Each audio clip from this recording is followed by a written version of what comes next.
আপনারা চাদর পরেন না? শীতকালে রাসূল সাল্লাল্লাহু আলাইহি ওয়াসাল্লাম চাদর পরতেন। রাসূল সাল্লাল্লাহু আলাইহি ওয়াসাল্লাম নাজরান দেশ থেকে আনা একটা চাদর পরেছেন, গলিজুল হাশিয়া। যেই চাদরের এই কর্নারের ডিজাইনটা ছিল খসখসে। কি ছিল?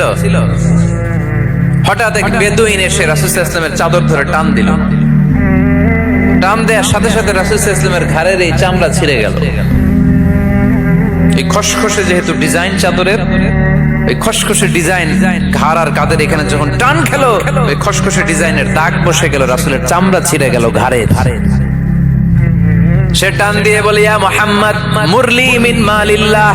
আসছে ভিক্ষা করতে। মূলত ভিক্ষা চাওয়ার ডিজাইন দেখছেন?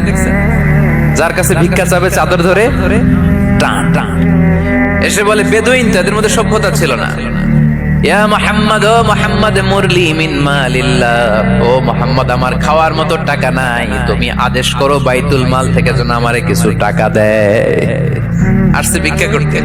ভিক্ষা করতে আইসা চাদর ধরে দিছে টান, ঘাড়ের রক চামড়া ছিঁড়ে গেছে।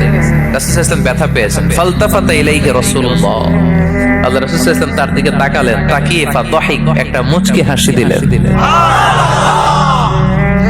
আমি রাস্তা দিয়ে চাদর গায়ে দিয়ে হাঁটতেছি, এক ফকির আইসা কয়, ভিক্ষা দেন, টাকা দেন বলে আমার চাদর টান দিছে, আর ওই চাদরে আমার ঘাড়ের চামড়া ছিঁড়ে গেছে। কি করবো আমি?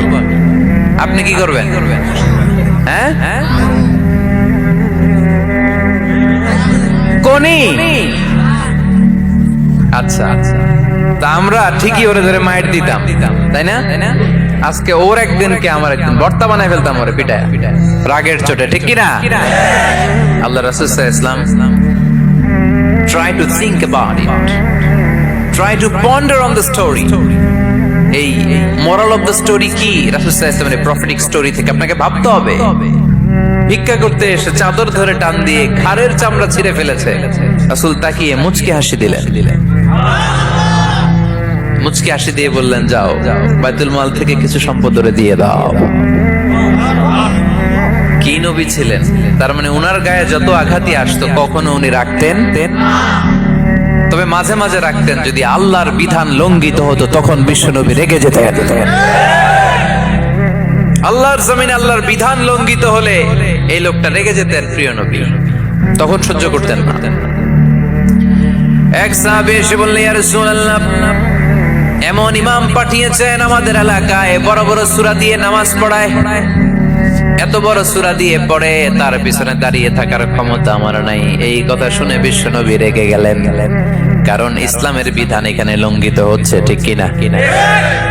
এত রাগলেন, চেহারা আগুনের গোলার মতো লাল হয়ে গেল। এই সাহাবীকে ডেকে পাঠিয়ে ধমকালেন, খবরদার, তোমরা মানুষকে দিন থেকে ভাগিও না, সহজ করে ইসলামকে উপস্থাপন করো, জামাতের ইমামতির চান্স পেলে লম্বা কেরাত করো না, একটা মিডিয়াম স্ট্যান্ডার্ড রেখে কেরাত করবা, কারণ তোমার পেছনে অসুস্থ লোক থাকতে পারে, মুসল্লি মুসাফির থাকতে পারে, তাই না?